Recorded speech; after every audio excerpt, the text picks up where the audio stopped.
जो नबी की इब्तिदा है वो वली की इंतहा है। किस माना में कि बिदायतुल अंबिया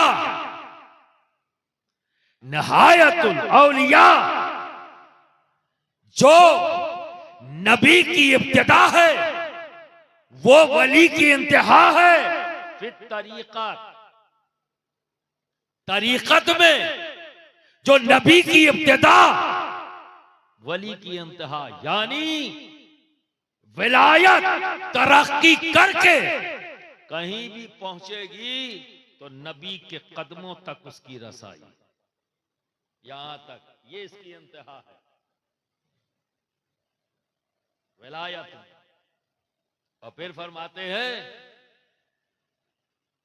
कि बिदायतुल औलिया निहायतुल अंबिया, ये जुमला बड़ा गजब का है, जिससे जो बात मैंने समझी उससे फिर शरीयत में वली की जो इब्तिदा है नबी की इंतहा है।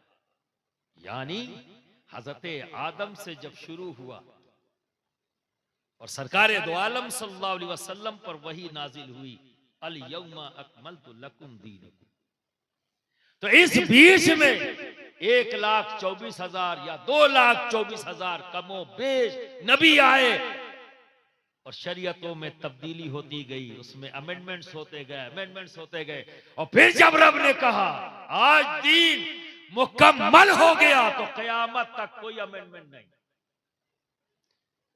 तो अली तो तब पैदा हुए हैं जब ये कैद लग चुकी, अब कोई तब्दीली नहीं। पर मखदूम सिमना फरमाते हैं कि बिदायतुल अंबिया निहायतुल औलिया फिर शरीयत, तो ये सिर्फ उम्मत मोहम्मदी तक की बात नहीं हो रही है,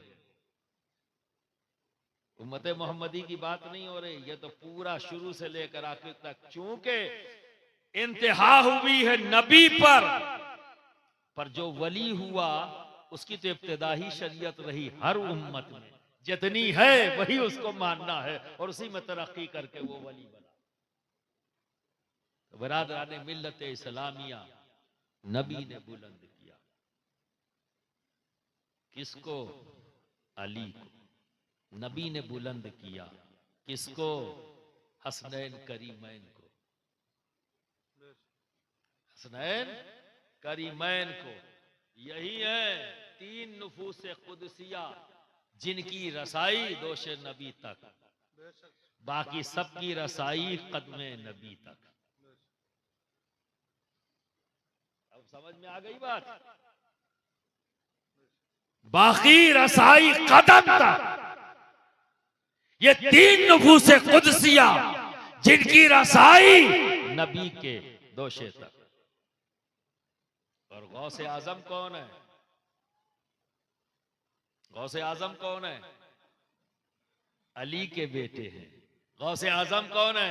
इमाम हसन के बेटे हैं। गौसे आजम कौन है? इमाम हुसैन के बेटे हैं। और ये नस्ल हसनी ये कैसे चली है? बाप इमाम हसन और माँ इमाम हुसैन, ये है हसनी नस्ल जिनसे हमारा ताल्लुक है। बाप की तरफ से इमाम हसन और माँ की तरफ से इमाम हुसैन, ये सरकार से इतना गौसे आजम का नसब है। जब अली ने गौसे आजम को आलमे रूहानियत में अपने कांधों पर बिठाया तो गौसे आजम मिंबर पर चढ़कर कह रहे हैं अब मेरा ये कदम रूए जमीन के तमाम औलिया के कांधों पर है, गर्दनों पर है। सुभान अल्लाह, सुभान अल्लाह। क्योंकि इमामुल औलिया ने अपने कांधों पर बैठा दिया, ये इख्तियार दे दिया, ऐ बेटे अब तू ऐलान कर। अब आइए दूसरी ऑथेंटिसिटी, बस इसी के बाद सुनने के मूड में हो भैया, आए बात मुकम्मल हो गई।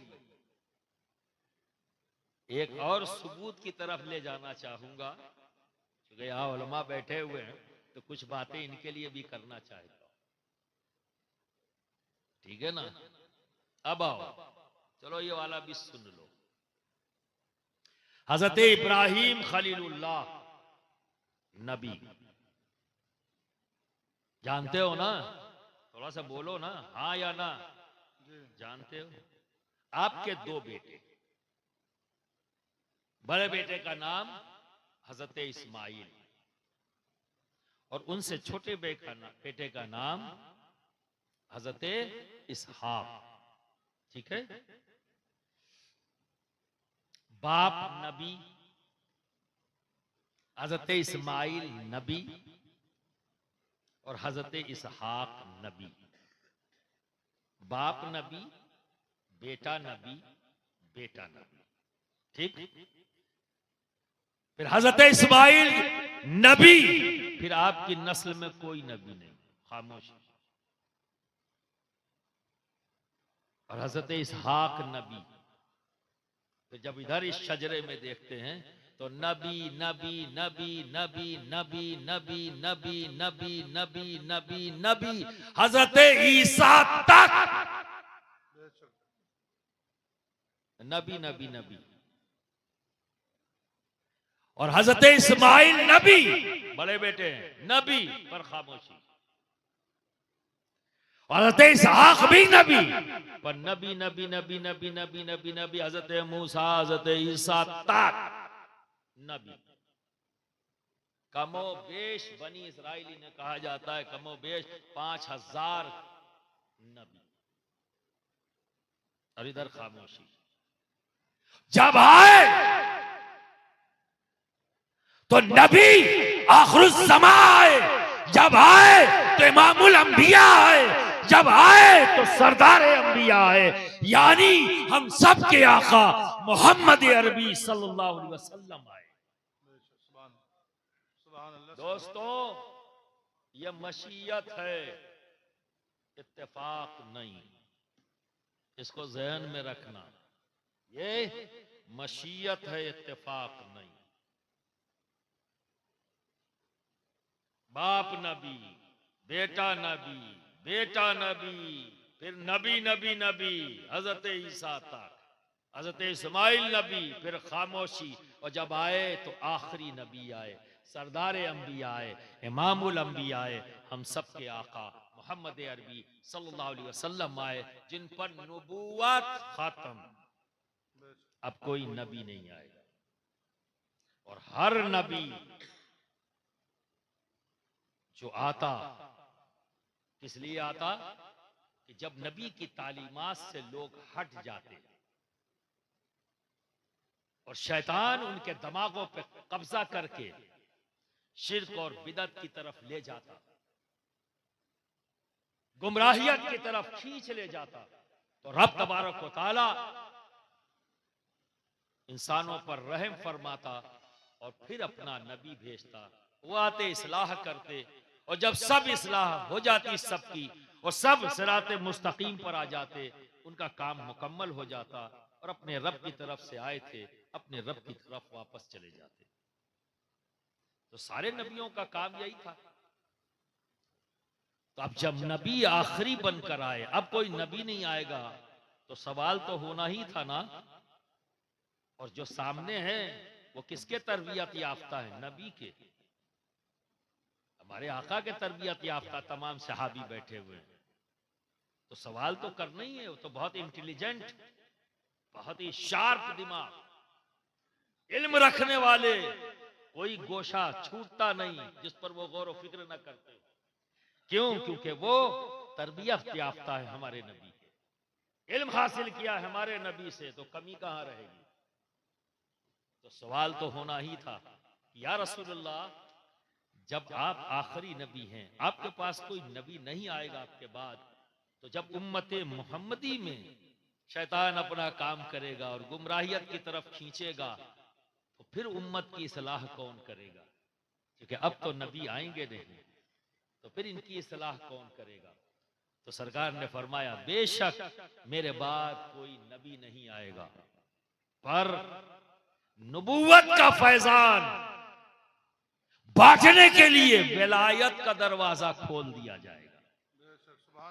तो नबूवत का फैजान हर दौर में हर उम्मत की जरूरत रहा, इसलिए नबी आते रहे ताकि फैजान नबूवत, फैजान रिसालत बांटते रहे। तो उम्मत मोहम्मदी की जरूरत कैसे खत्म हो जाएगी जब हर उम्मत की जरूरत ये थी और उसी जरूरत के तहत नबी आते रहे। तो बरादरान मिल्लत इस्लामी, अल्लाह के रसूल ने फरमाया बेशक मैं आखिरी नबी हूं, मुझ पर दरवाजा बंद, अब कोई नबी नहीं आएगा, पर नबूवत का फैजान, रिसालत का फैजान विलायत के रास्ते से उम्मत को बटेगा। तो ये फैजान नबूवत, फैजान रिसालत का जो दरवाजा खुला, किस पर, किस पर? तो इसीलिए तो कह रहे हैं नबी या बातुराब, यूं ही तो ही ना कह दिया है, तमाम रूए जमीन के रूहानियत रखने वाली जात के बाप, रूहानी बाप, इसलिए कहा जाता है पीर रूहानी बाप होता है, इसलिए कहा जाता है पीर रूहानी बाप होता है। और बायोलॉजिकल बाप कौन? हजरत आदम। और रूहानी बाप कौन? अली। और बांट क्या रहे हैं? नबी का फैजान, नबी का फैजान। तो बिरादरान मिल्लत इस्लामिया, अब आप देखो दरवाजा खुला अली पर, तो अली इमाम, दो बेटे यहां भी हैं, हसन इमाम, हुसैन इमाम, बाप इमाम, बेटा इमाम, बेटा इमाम। इमाम हसन बड़े बेटे इमाम, इमाम हुसैन छोटे बेटे इमाम, इमाम हसन इमाम, फिर खामोशी, इमाम हुसैन इमाम, इमाम इमाम इमाम इमाम इमाम इमाम, इमाम हसन अस्करी तक सब इमाम हुसैन की औलाद। इमाम ज़ैनुल आबिदीन इमाम हुसैन है ना, इमाम बाक़िर, इमाम जाफर सादिक, इमाम मूसा काजिम। गौर से सुनना, अगर कहीं पागलपन दिमाग में हो दूर हो जाएगा इस नाम की बरकत से। इसलिए कह रहा हूं, नाम भी ले रहा हूं, फकत नाम नहीं है, दिमागी बीमारी भी दूर करता है, इसलिए गौर से सुनो। अली, इमाम हसन, अब आ जाओ इधर, इमाम हुसैन इमाम, इमाम ज़ैनुल आबिदीन इमाम, इमाम बाक़िर इमाम, इमाम जाफर सादिक इमाम, इमाम मूसा काजिम इमाम, इमाम अली रजा इमाम, इमाम अली नकी इमाम, इमाम अली तकी इमाम, इमाम हसन अस्करी तक इमाम इमाम इमाम इमाम इमाम इमाम, इमाम हसन इमाम, खामोशी, इमाम हुसैन इमाम, इमाम इमाम इमाम, इमाम हसन अस्करी तक। हजरत इस्माइल अलैहिस्सलाम नबी, हजरत इसहाक अलैहिस्सलाम नबी, हजरत इसहाक अलैहिस्सलाम के औलादों में नबी नबी नबी नबी नबी नबी नबी ईसा तक। हजरत इस्माइल अलैहिस्सलाम नबी, फिर खामोशी, आए तो नबी आखिरुज़्ज़मा आए। ये इत्तेफाक नहीं मशीयत है, इसीलिए कह रहा हूं, सुनो गौर से, ये इत्तेफाक नहीं मशीयत है। जब फैजान रिसालत, फैजान नबूवत बांटने की जिम्मेदारी, इसका दरवाजा खुला कहां? अली। तो सिर्फ ये नहीं कहा गया बाबे रूहानियत, बाबुल इल्म कहा गया। आप समझ रहे ना? क्यों? ये भी सुन लो, अल्लाह जाहिलों को दोस्त नहीं बनाता। अल्लाह जाहिलों को दोस्त नहीं बनाता, इसलिए बड़े मोहतात रहा करो।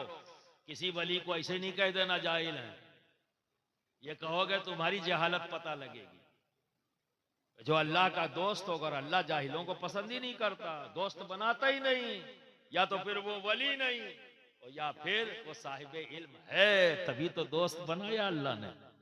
ये अलग बात है कि उसने अपने वजूद को बताने में अपने इल्म को आगे नहीं रखा, उसने अमल को आगे रखा।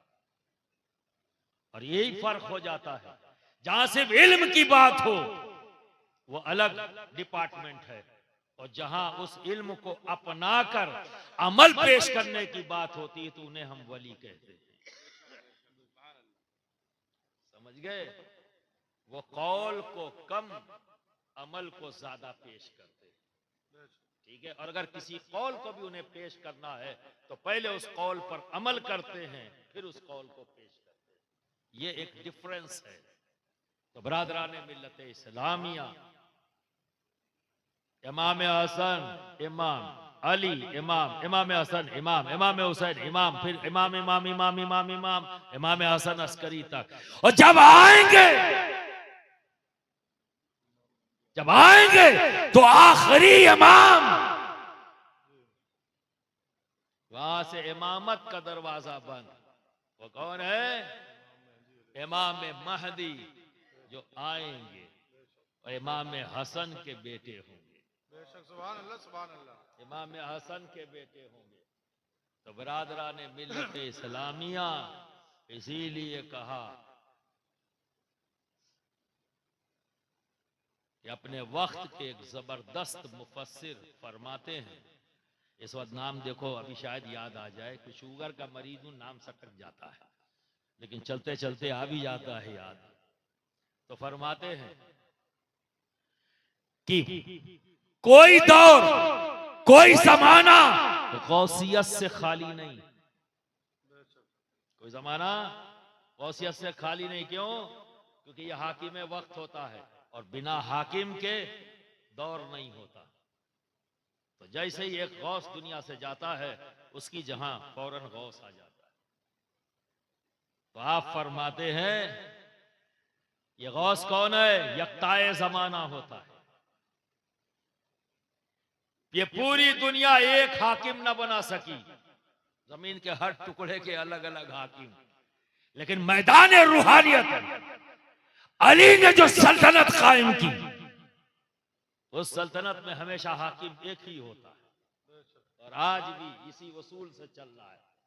और उस सल्तनत के हाकिम का नाम है गौस, जो यक्ताए जमाना होता है। तो बरादरान मिल्लत इस्लामिया, गौस वक्त कोई और नहीं होगा, जो भी होगा हसनैनी होगा। या तो इमाम हसन की औलाद होगा, या इमाम हुसैन की औलाद होगा। क्यों? क्योंकि फैजान नबूवत, फैजान रसालत बांटने की जिम्मेदारी इनकी है। तो असल ये है, नायब बनाते हैं, जहां वो नहीं पहुंचते तो अपना नायब बनाते हैं, जिन्हें खलीफा कहते हैं। एक सिस्टम बना खिलाफत के जरिए फैजान नबूवत, फैजान रिसालत उसी शाख के किसी फर्द से लेकर फिर दुनिया के अंदर फैलाते।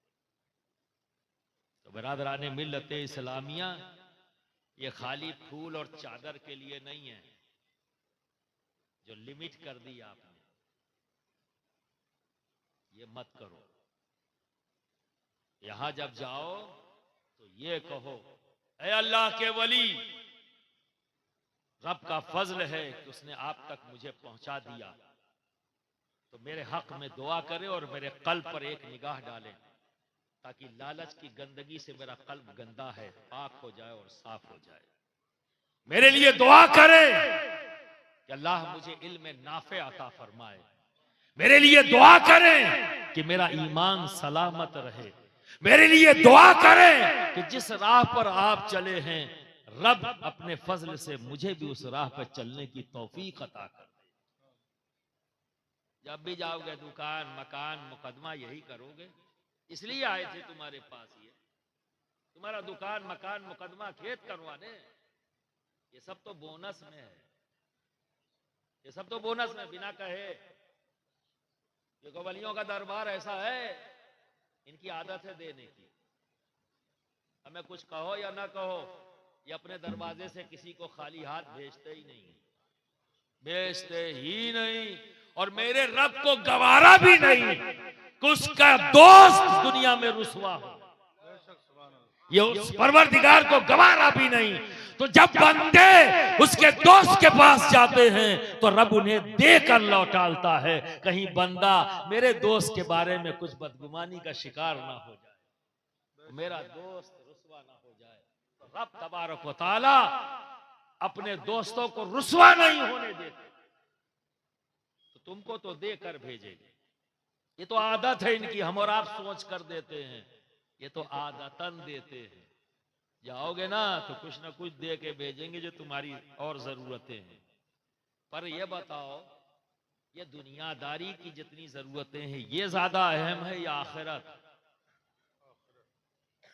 ये दुनियादारी की जरूरतें ज्यादा जरूरी हैं या रब की रजा है? काली आवाज यहां से है, यहां से नहीं।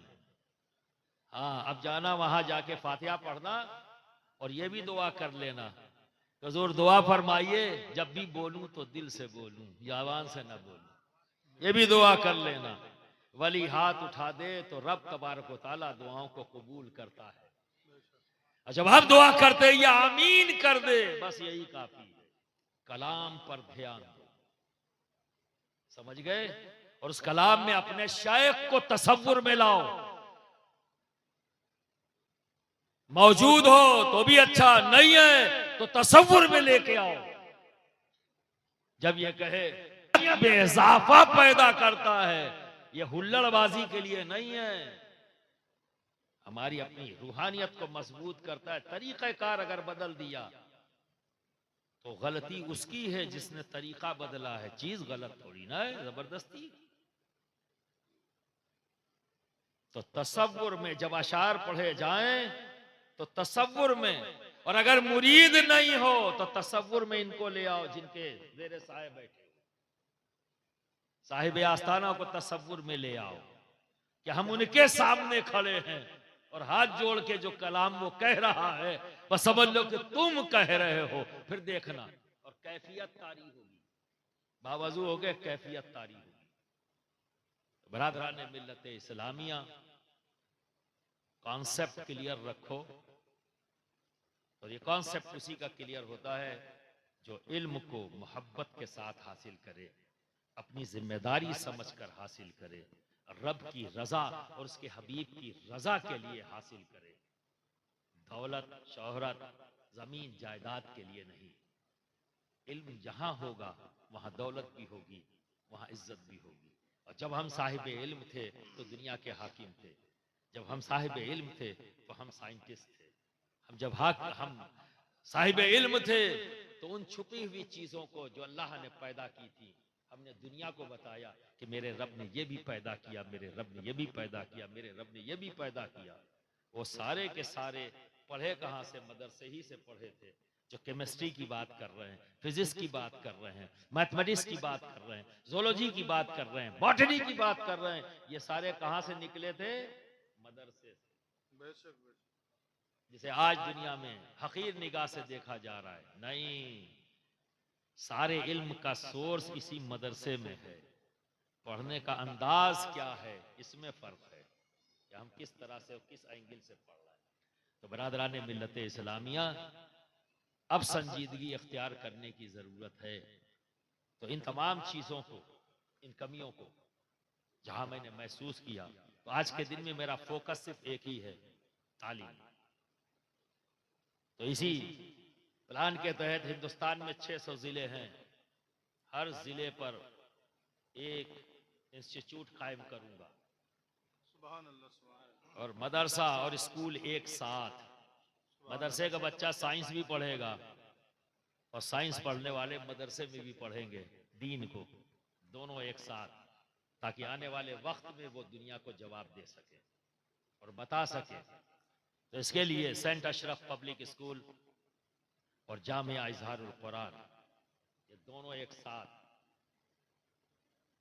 जिले स्तर का इंशाअल्लाह तबारक ताला इसकी बुनियाद 12 रबीउल शरीफ में संबल में मैंने पहली बुनियाद रख दी है। और कुछ ही दिनों के अंदर आप लोग सुनेंगे कि 3 से 4 जगहों पर काम शुरू हुआ है। ये और जगह बातें चल रही हैं, ठीक है, पर ये अकेले का काम नहीं है, एक टीम वर्क है। आपका सपोर्ट चाहिए, दोगे? हमें पता ही नहीं लगा दोगे कि नहीं दोगे। ऐसे थोड़ी ना हाथ उठा के बताओगे तो पता लगेगा। अच्छा, अब जितने लोग सपोर्ट नहीं करेंगे वो हाथ उठा दे। अरे वाह, माशाअल्लाह, सारे लोग सपोर्ट करेंगे, जरा हाथ उठा दे। माशाअल्लाह, यहीं से बदलेगा। दौलत हालात नहीं बदलते।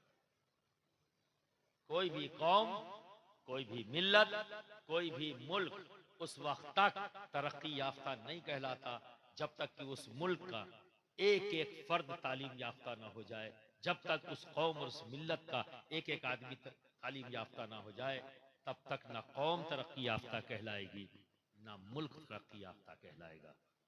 तो अज़्म करना है, आधी रोटी खाएंगे, बच्चों को पढ़ाएंगे इंशाअल्लाह ताला। व आखिरु दावाना अनिल हम्दुलिल्लाहि रब्बिल आलमीन।